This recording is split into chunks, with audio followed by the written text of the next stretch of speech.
great if you, thank you. It would be great if you could just add your name, your organization, the country that you're calling in from, and just why you've joined, what you hope to get out of today.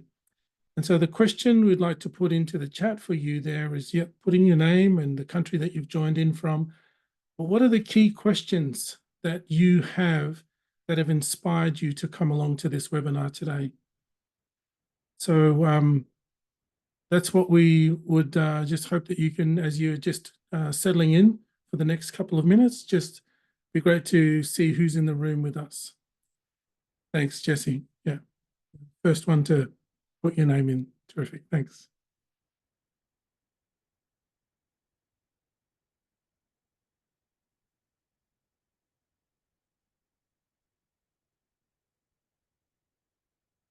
Thank you, thanks.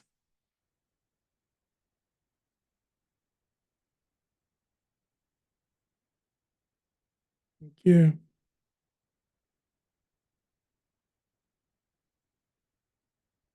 Folks, as that's happening, just by way of framing our conversation for today, this is a dialogue about our collective work for truth, treaty, and healing. With so much that has happened in the country's landscape over the last 12 months, and how things have moved, how things, for some of us, feel like they're moving too slowly, feels like things haven't changed, and for others of us, we are seeing that things have changed dramatically. So we wanted to provide the opportunity to lean into the work that we do at Collaboration for Impact in creating those spaces that are safe enough and brave enough for us to have dialogue. And so a number of us will be assisting as we move through some conversation pieces this afternoon, and we'll be having dialogue that we hope is practical and insightful for you, and gives you the opportunity to wrestle with some of the big issues and the challenges that you're facing, and gives you an opportunity to hear from others who are in the space around you, to be able to have creative dialogue about how do we work together? How do we wrestle with our collective work? What's my responsibility? What's our responsibilities together? So we're going to lean into that process in just a few moments, but we have some housekeeping that we'll do first. Thanks. So just the next slide, please. So as is customary, we want to acknowledge country.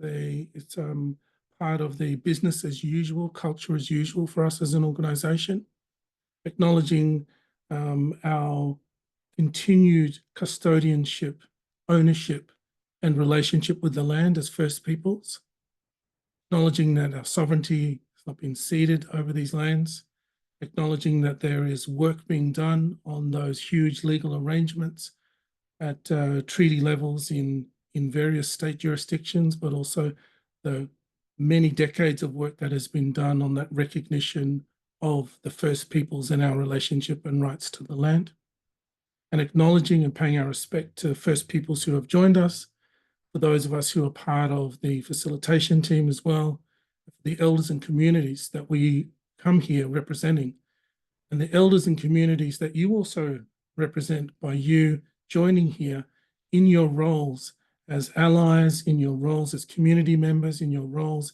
as people who work in the space to try and create the difference that's necessary, that you are engaged and in relationship with First Peoples as well. We wanted to acknowledge that.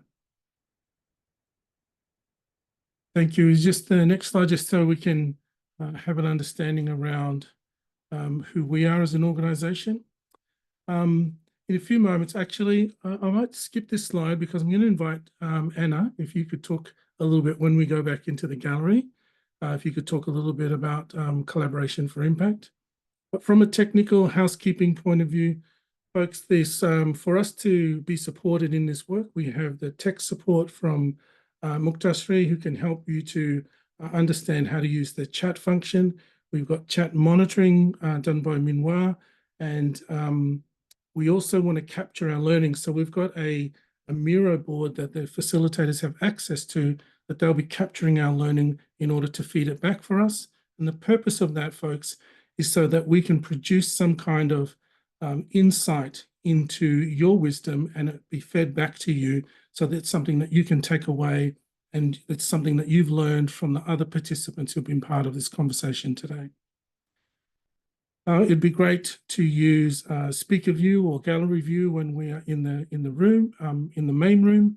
And then when we go to our breakout rooms, we'll probably be working in gallery, but the facilitators will help us do that.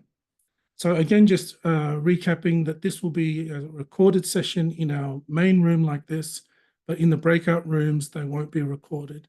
And that's to help us have conversations that are held in those breakout rooms under Chatham House rules. So it allows us to have dialogue more openly and freely, and a level of confidentiality so that we can start to express ideas that might push boundaries, but be safe enough within that space that it's not going to come back to us as, oh, that's what she said, that's what he said, that's what they said. So feel free to use the chat function to raise questions. And the bulk of our time as we go through this, you'll see in a few moments, will be spent in the breakout rooms where there's much smaller numbers will be in dialogue together. Thank you. I think that's it for our slides for the moment. Oh, thanks. Yeah, just to mention there about the chat, the safety of the chat. Welcoming all the voices. We want to honor people's inputs, so to be respectful and keep our comments on topic. And we're not going to use the chat room to do our own self-promotion or to provide feedback on the quality of the session. There will be an opportunity at the end for the survey where we can freely express our feedback at that stage. Thanks. Okay, we'll just end the slide deck there. There's some wonderful people there, and they're also here now on our screen as we've come back to gallery view. So folks, this whole idea about running the webinar in this way was to do a number of things.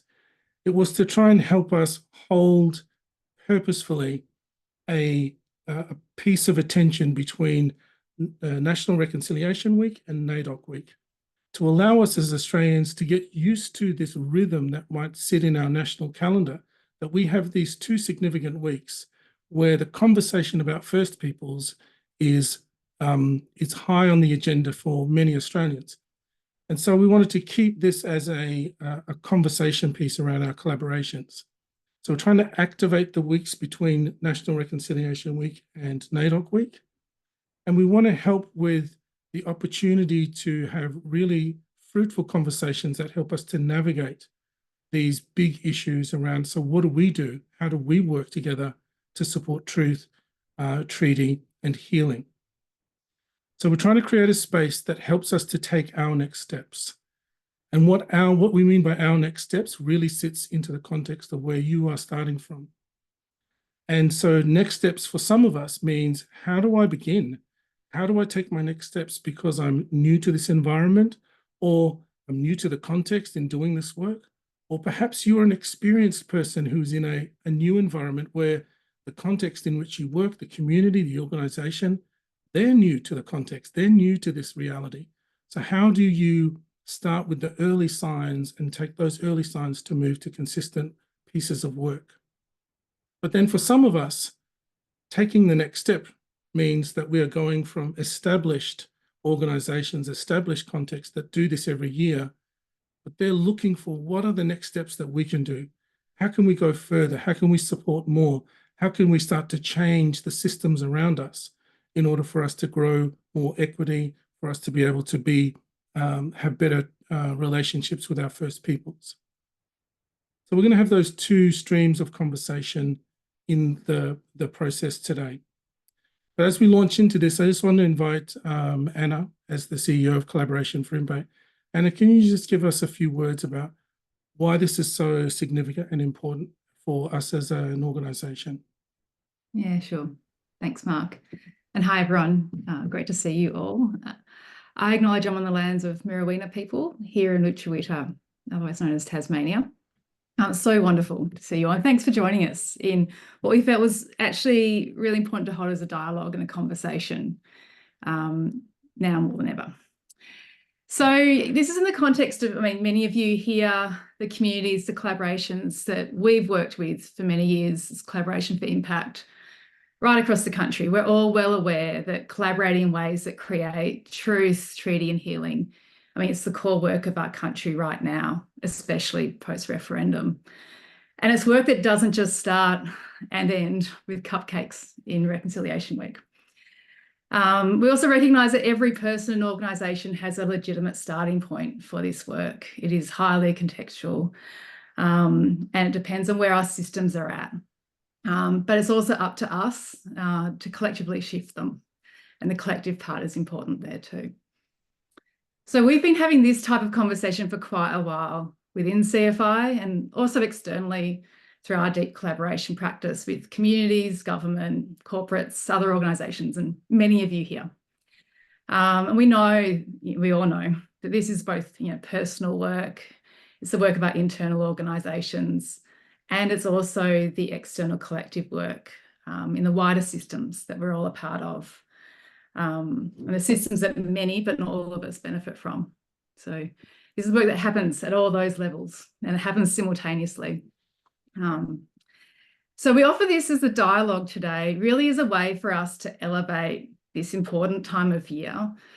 And as Mark mentioned, a growing ritual and rhythm where we all want to see that this work is amplified. The work of collaboration for truth, treaty, healing is amplified in, but also between Reconciliation Week and NAIDOC Week, ultimately so that we have stronger muscles, stronger narratives that hold this work of our country in really transforming how we collaborate together. So our systems, our communities are more equitable and inclusive. So in recognition that the work continues after today, after NAIDOC Week, and up right to the next Reconciliation Week, continues in our communities, organisations and families. I invite you all to join us in this ongoing learning, hopefully stretching, and hopefully invigorating conversation as well. Back to you, Mark. Thanks, Anna. Okay, folks, I'm going to just invite the facilitators now to introduce themselves and I guess give an indication of the two streams of conversation that we're going to be having. So there will be two streams where we'll go into breakout rooms in a moment. And one of those streams will be focusing on moving from early signs to consistent efforts. So how do we pick up these early signals that there is something here for us to be working on with our partnerships and our engagement, and how do we move to more consistent, robust and strong ways of business as usual.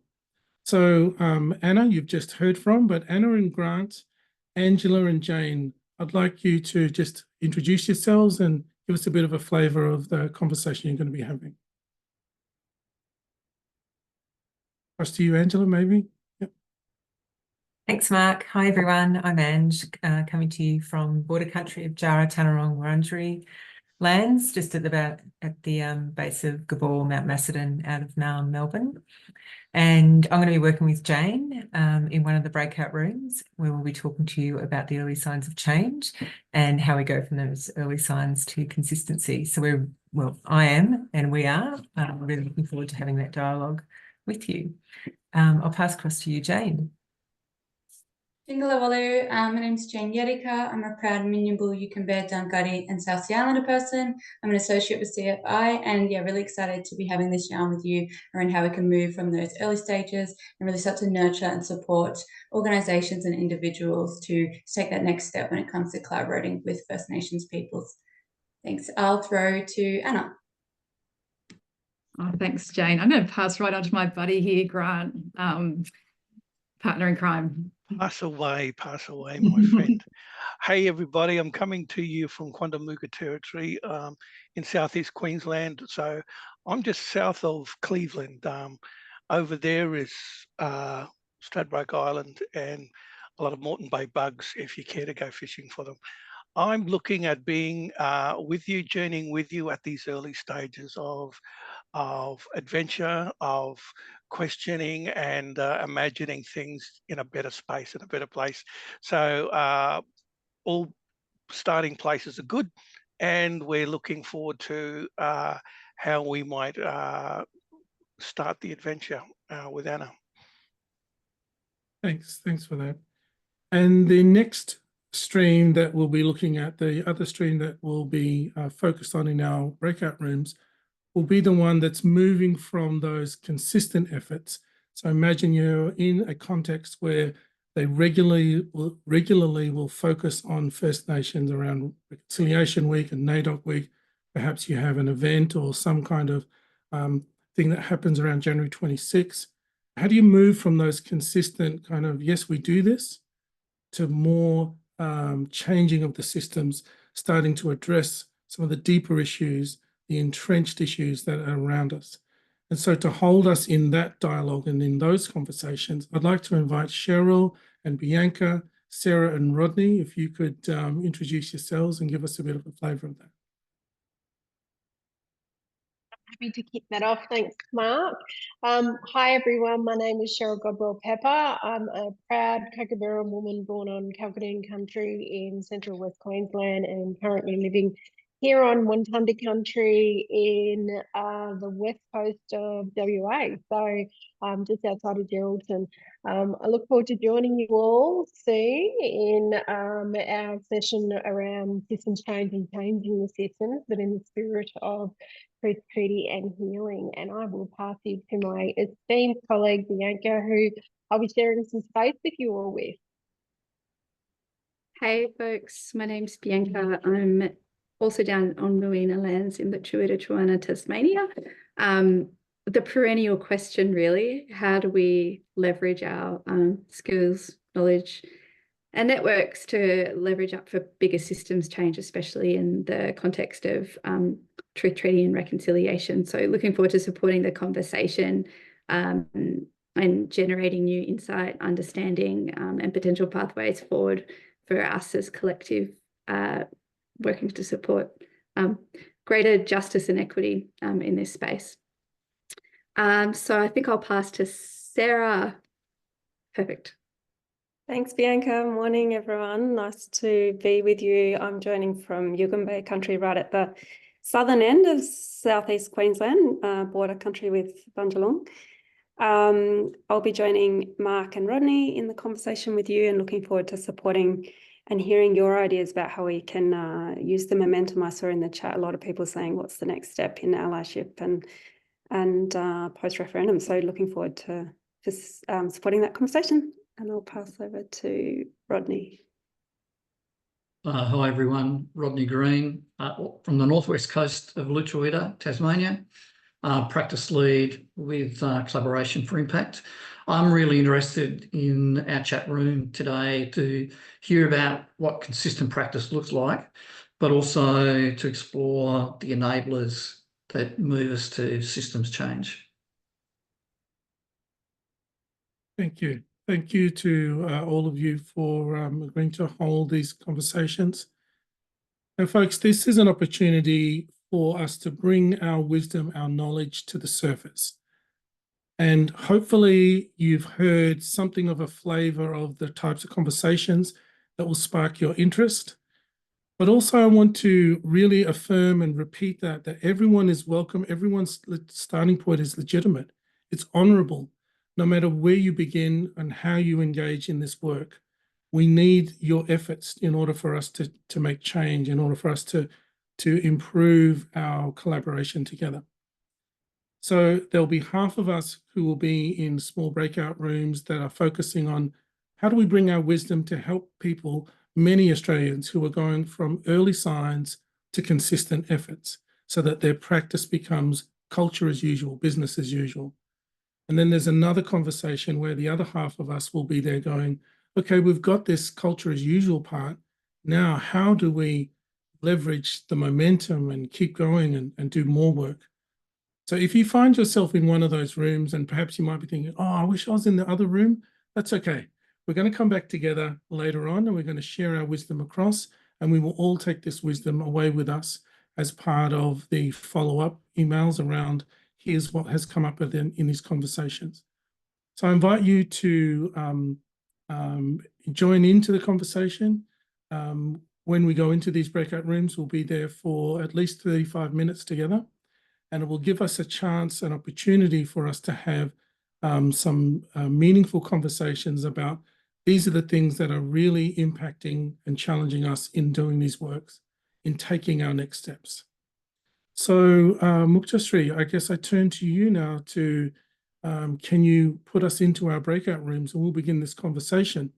And folks will be there from 12:25 through until 1 o'clock. So that'll be 35 minutes in that room, get to know these people, have vibrant conversations, and then I'll look forward to seeing you all back in this plenary at 1 p.m.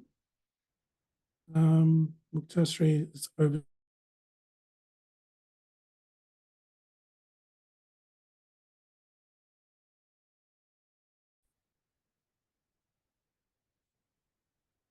I hope that you were able to round off your conversations in a very neat and wonderful way.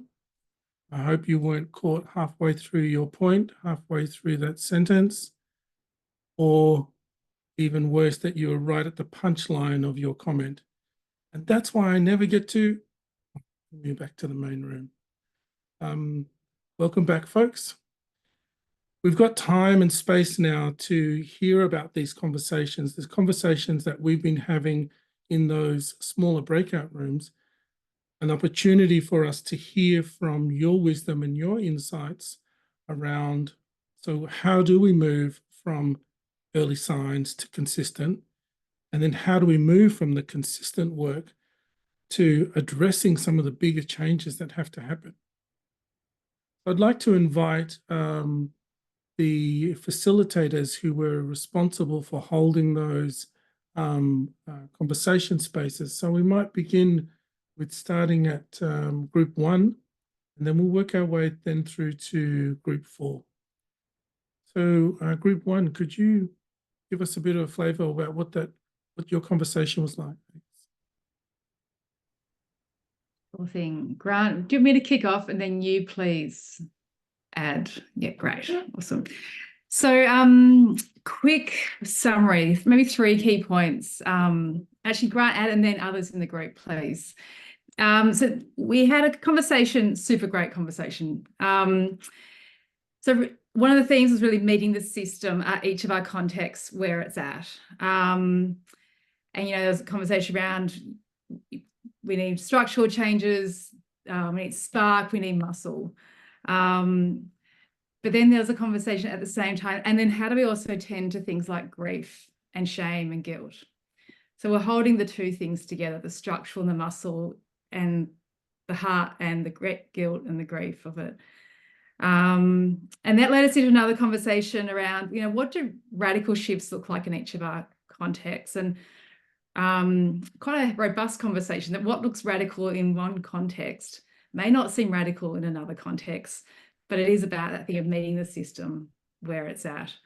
In some contexts, it's about bringing an acknowledgement in as part of routine, part of how we do things around here, creating spaces for empathy. In other contexts, it's about really getting behind community and mob to lead change the way that they have done and known for many generations, and shifting other partners, government institutions around that agenda, the community-led agenda. So what looks, radical in each context is different.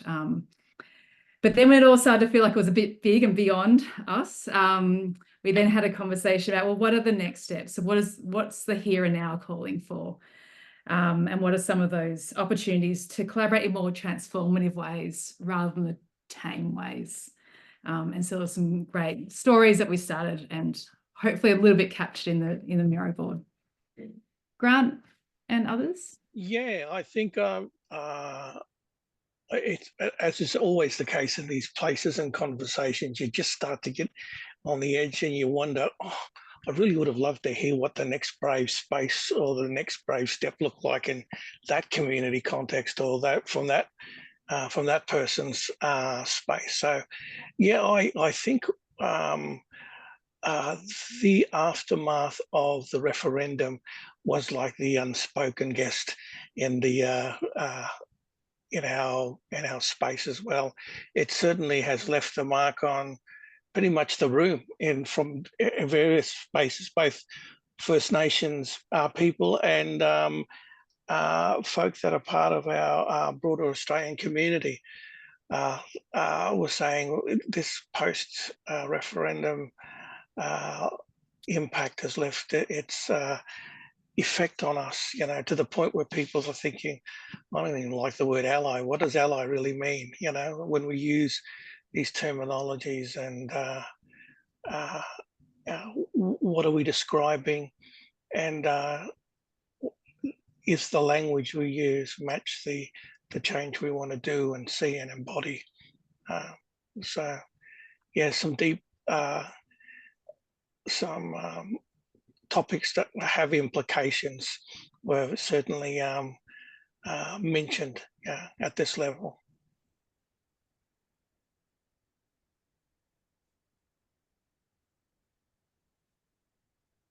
Anyone else from our group want to say something? Even if you didn't say, you can still give your 2 cents worth now if you want, I guess. Group 1 folk.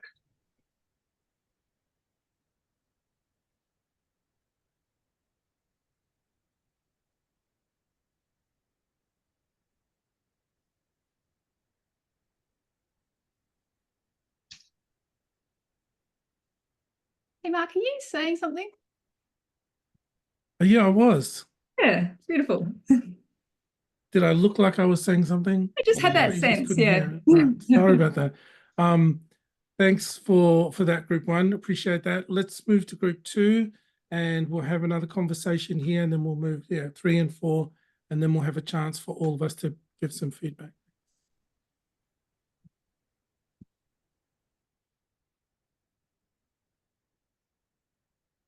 Angela and Jane, over to you.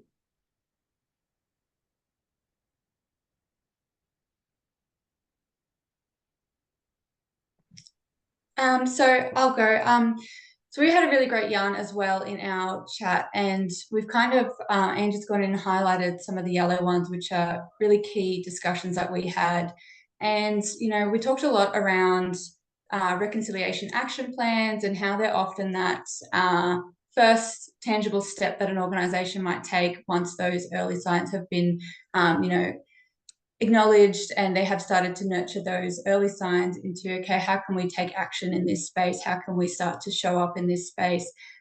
We also spoke a lot around, you know, the acknowledgement of country and the importance of acknowledging country, and how in the context of Australia, we're seeing a really big shift towards traditional namings of places and acknowledging country. You know, a lot of us are here in this Zoom room acknowledged country in our names. But we also spoke around the complexities of acknowledging country. You know, there's a long history of stolen land, but there's also a history of feeling like you're giving something up if you acknowledge that this is somebody else's land for some people. And how do we hold space for that reality for some people and help them along that journey? How do we make sure that acknowledging country isn't tokenistic and lacks any kind of meaning, but it becomes something that is personable and authentic to the individual and to the organisation, and really creating a beautiful ritual that organisations can take on to start to really live and walk those values of truth telling in this country. Another, I guess, point we spoke about was that entry point. So we talked a lot around the early signs and what's the entry point to this work? What's the entry point to truth telling and reconciliation and collaboration with First Nations communities? And how do we acknowledge that within ourselves? And how do we continue to support our own journey down that path as well?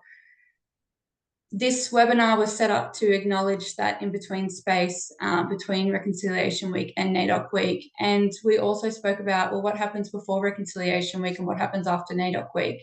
What happens, you know, 365 days of the year, and how can we show up to be allies during those times? And how can we be intentional about the way that we show up to events, to protests, to engagements, and to collaborations to support First Nations communities?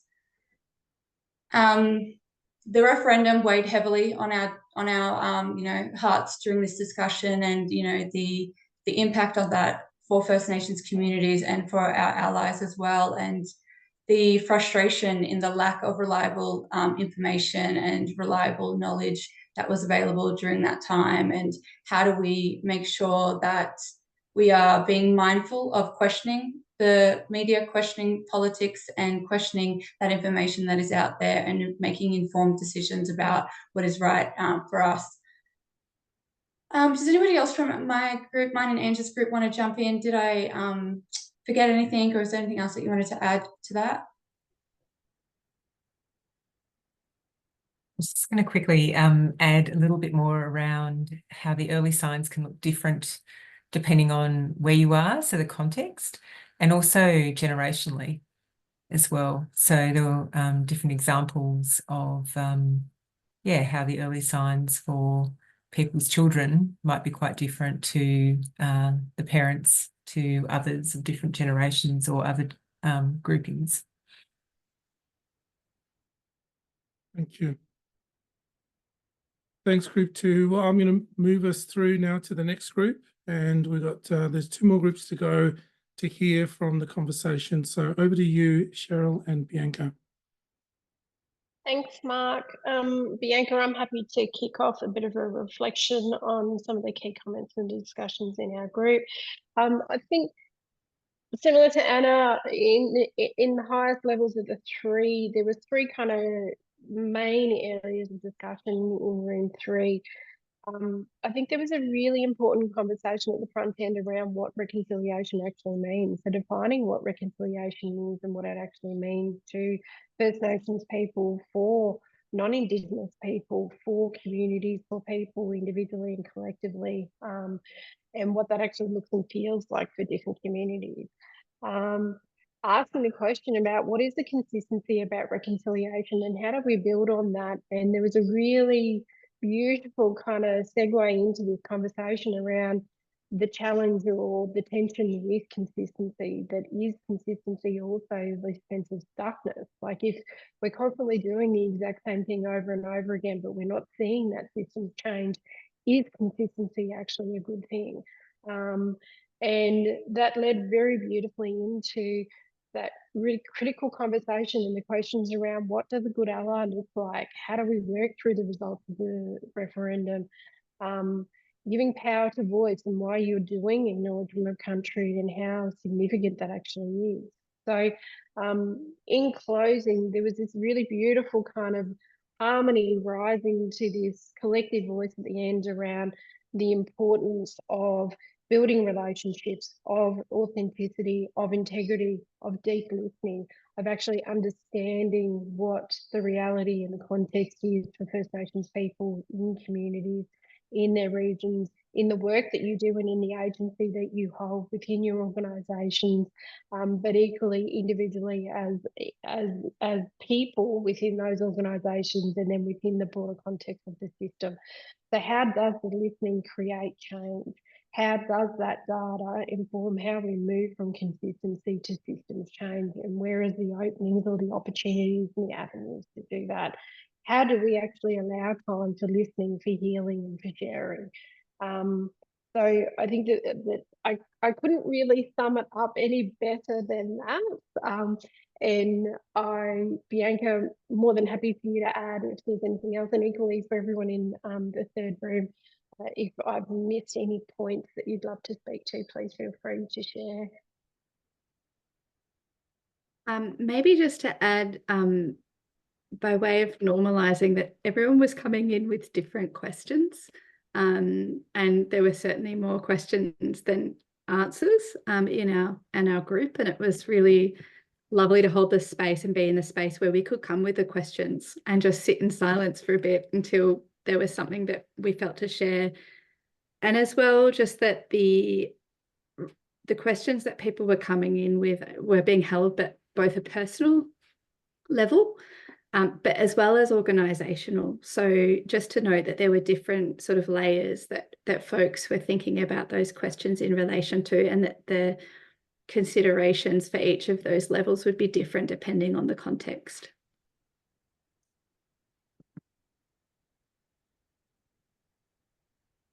Thank you. Thank you for that, group 3. So we'll go to the last group now and then have our final response as participants. So Sarah and Rodney, do you want to lead that through?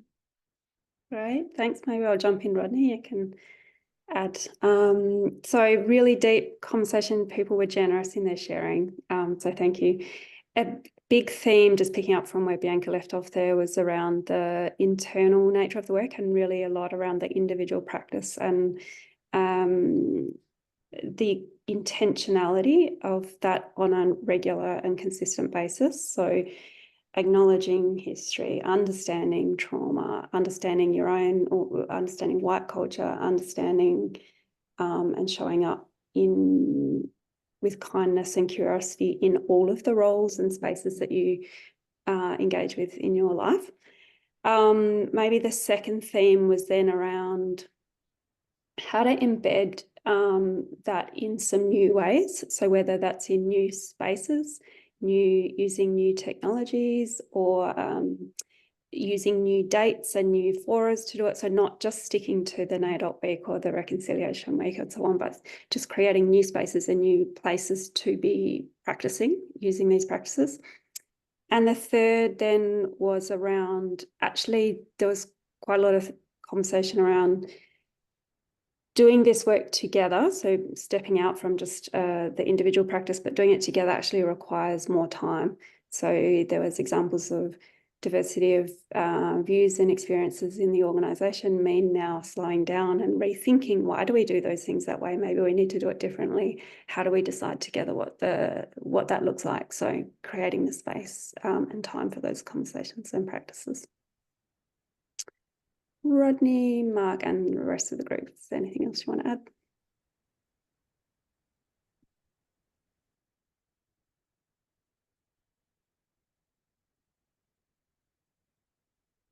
From me, but I can't see Rodney right now, so I don't know if he's shaking his head or. I'm shaking my head. Okay, terrific. All right, well, everyone, that concludes this part of us doing a bit of feedback, a bit of sharing back, presenting back. Now imagine that we were all in the same conference room and everyone had their butcher paper and we all went to the front of the room and we all did this competing, not competing, of saying our group was the best. We had the most vibrant conversation. So we're doing that, right, to give us a chance to see how 4 different collections of people in wrestling with these similar ideas, how do we find a way to keep the momentum, whether we're picking up early stages and early signals and wanting to embed it in practice, or when we're in a system, in a context that does this all the time, how do we do it further? How do we extend the work? So based on this rich conversation, I'd like to put into the chat a reflection question for your response. Thank you, Muktashri. If you could copy that question and drop it into the chat, that would be great.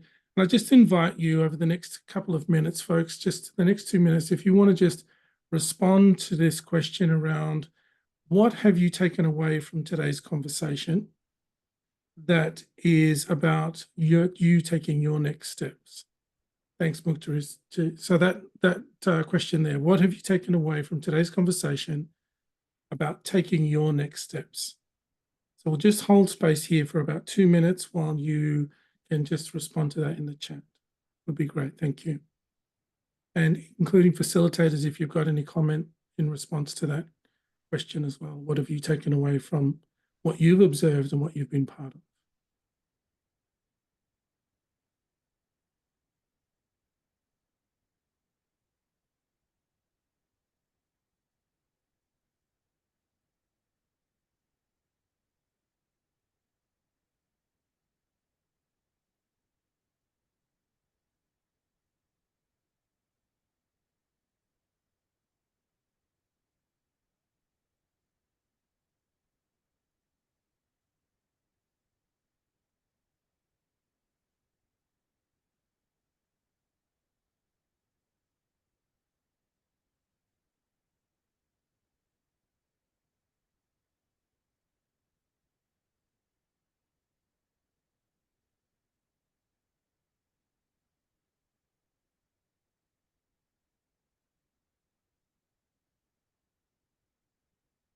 Thanks for those comments, and I'm sure more will start flowing through as we'll type and then press enter. Thank you very much. So as we're finishing this off, folks, we hope that today has been a set of rich conversations for you to share your insights, learn something from others as well. And I hope it's been an opportunity for you to really reflect on, so what does it mean for me to take my next steps? And what does it mean for the context in which I'm part of, for us to take our next steps? The final thing we want to do is to just give you a bit of an indication about how Collaboration for Impact will continue these types of conversations. So I was wondering, Rachel, if we could bring up the slide that shows the deep collaboration fundamentals. And Ange, if you could just give a bit of a promo to that. Sure can. Thanks, Yeah. Mark. So I think some of you on the line have actually worked with us in Deep Collaboration Fundamentals. For those who haven't and are interested in learning more, we've got a program coming up in August, a workshop series. So it's 4 half-day workshops, and it's particularly focused on how we collectively get on with the work that we need to do. So collaboration between First Nations and other multicultural Australians. And it's similar to what you've experienced today in that it's a practice arena, so learning different skills and capacities, and also practicing those actively in a group. So yeah, if you're interested in that, please reach out for any further information, or you can register as well for a place on that. Who am I passing to now, Mark? Is it Anna or? I'll grab it back again, and just we can Excellent, go thank to you. the survey, the end of program survey. A link will appear, folks, in the chat in a few seconds. If you could just take 1 or 2 minutes just to respond to the survey. You know how this works. We know how this works. We want to give people an opportunity to provide some feedback around what was good, what can be improved, what can we do next. And then we'll just close that down, and we'll have our final comments. Thanks, Muktasri. That's the form there now, folks, in the chat. So click on that and spend a few minutes now on that form. Thank you. Could we go back to the gallery now so we can see all the wonderful people together? Thank you.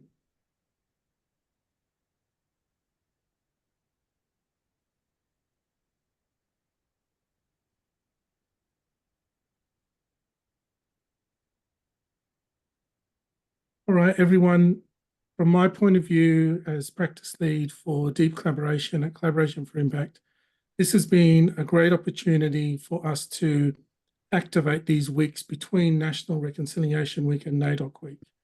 Thank you for spending time with us. Thank you for sharing. Thank you for your willingness to be part of this vibrant conversation. To close our time, I'm going to hand back to Anna as our CEO of Collaboration for Impact. If you could just your final words, and then you can close the webinar. Thanks, Anna. No, thanks, Mark. And thanks everyone for joining. This was an experiment. Some of you might be familiar with our ritual, our routine. Each year we do hold a webinar, and often we have, you know, really interesting and important people speaking and sharing their stories and experience. And what we thought this time around is actually, as a country, we're learning how to dialogue. And that's really is needed now more than ever. That in itself can be a radical act and lead to radical acts, transformative in terms of how we collaborate, if we really learn how to dialogue. So it was an experiment. Thanks for joining us in that. We thought, let's actually walk the talk and practice that on ourselves. So we have a hunch that maybe more of this is useful. And we'd love to hear your thoughts on that as well. But yeah, thanks for continuing on the journey side by side together, and look forward to seeing you again in some other round the circles as well. But thanks, have a good afternoon, and go well.